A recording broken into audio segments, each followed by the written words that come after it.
Absolutely. Yes. Now we are shifting focus now to Shafali Verma. She was another one of the top performers. Verma was born in Rohtak in Haryana to father Sanjeev Verma and mother Praveen Bala. She has an older brother Sahil and a younger sister Nancy. All three of them play cricket. Her father is a die-hard cricket fan, but he was unable to pursue it as a profession due to family pressure. Shafali trained under her father at a local ground, hitting hundreds of balls daily. She cut her hair short and disguised herself as a boy to play in local boys' tournaments. Now, she made her T20I debut at just 15 against South Africa in 2019, becoming the youngest Indian to play women's T20I cricket. In the 2020 Women's T20 World Cup, as the #1 ranked T20I batter, she scored 163 runs, helping India reach the final. Shafali notched a 96 on Test debut against England in 2021, the youngest to represent India in all the three formats that year. By October 2022, she became the youngest cricketer to reach 1,000 T20I runs. She also captained India to the 2023 Under-19 Women's T20 World Cup title. Her fearless style shone in the 2022 Asia Cup win and a record double century in Test cricket, emulating Mithali Raj. After a lean 2022 ODI World Cup, Shafali staged a comeback, replacing the injured Pratika Rawal for the 2025 tournament. In the ICC Women's World Cup 2025 final on November 2, she smashed 87 runs and took a key wicket, powering India to a historic victory over South Africa. I want to go across now to Thors. Thors, we want to discuss how difficult it has been for Shafali Verma. Remember, this is a story of second chances because she was not even there in the probables list. She was picked up from outside. And then she comes into this game on the back of injured Rawal, and she rattled that middle. She took that 2 wickets for the middle order, and that actually changed the entire game. Exactly. What a beautiful story that you narrated. Like she had to disguise as a boy to play boys cricket, and the dream that she has been living. And at a very young age, she becomes the youngest player to have hit a 50 in the final. Yeah, it's a beautiful story again. But then the impact she created. Yes, it was last year that she was dropped in 2024 to have another player in Pratika Rawal as an opener of Indian women's cricket team. How disappointing it must have been for her. I mean, yeah, there were non-performances, one of the biggest reasons, and you can't just stay around on the basis of talent, how talented you are. But then bouncing back when team needed, Pratika Rawal got injured. She injured her foot during one of the matches. This guy, the selectors got Shafali Verma back into the team. And the way she delivered, yeah, semi-final was a bit disappointing, but the way she delivered yesterday, when it was needed, she hammered. She did not change her game. She was as aggressive as she has been over the years. But then that was impactful. Starting with Smriti Mandhana, her partnership, followed by those beautiful deliveries that she bowled. I mean, I remember watching the game yesterday. It was like this. The way she was bowling, it wasn't. She wasn't looking like a professional, like a bowler who bowls her strike bowler, somebody who would keep it tight. But the way she bowled showed her game sense. It wasn't like she's a regular bowler. She's an all rounder, but batting all rounder and a part-time bowler. But the way she bowled yesterday did not give much room to the South Africa batters who are as good, by the way. It was because of Shafali Verma, the way she bowled, she kept it tight, and Dipti Sharma coming up with those 5 wickets.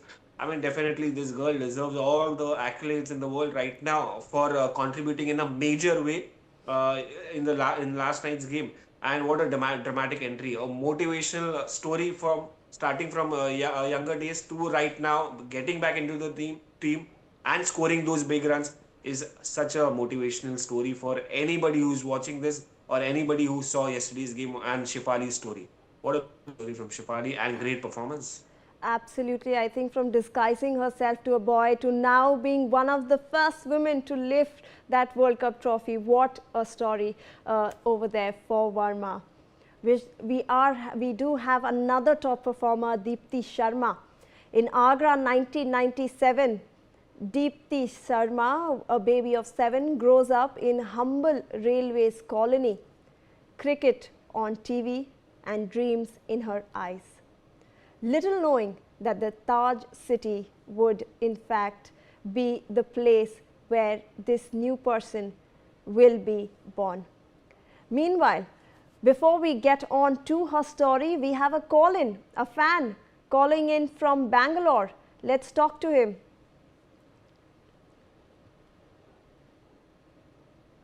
Could you please connect us to his phone line?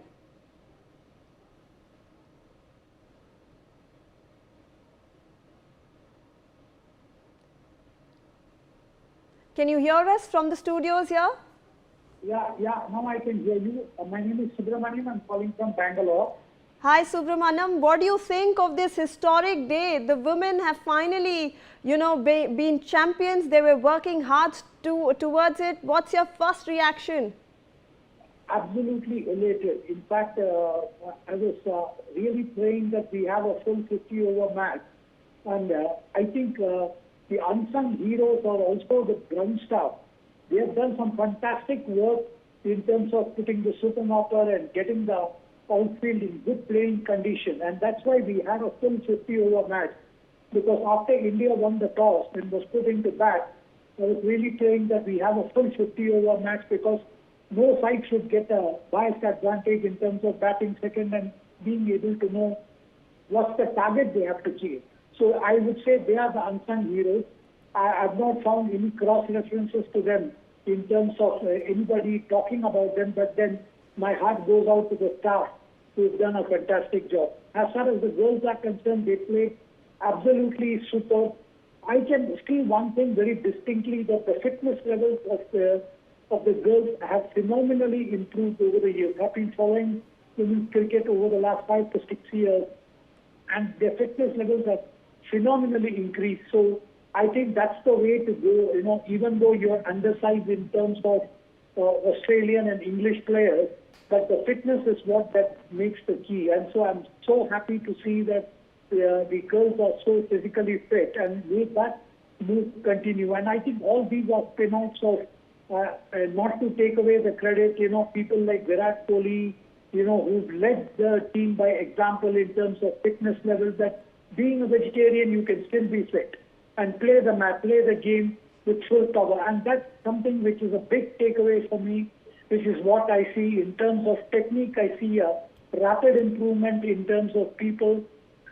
And I think the biggest thing is that what 83 World Cup did to men's cricket, I think this will do for women's cricket. I'm so damn thrilled to see, in fact, it was a struggle keeping awake till the middle of the night. But then, as we say, as tryst with destiny, as what we know, the famous speech, it was something similar to that we were destined to win, and we won.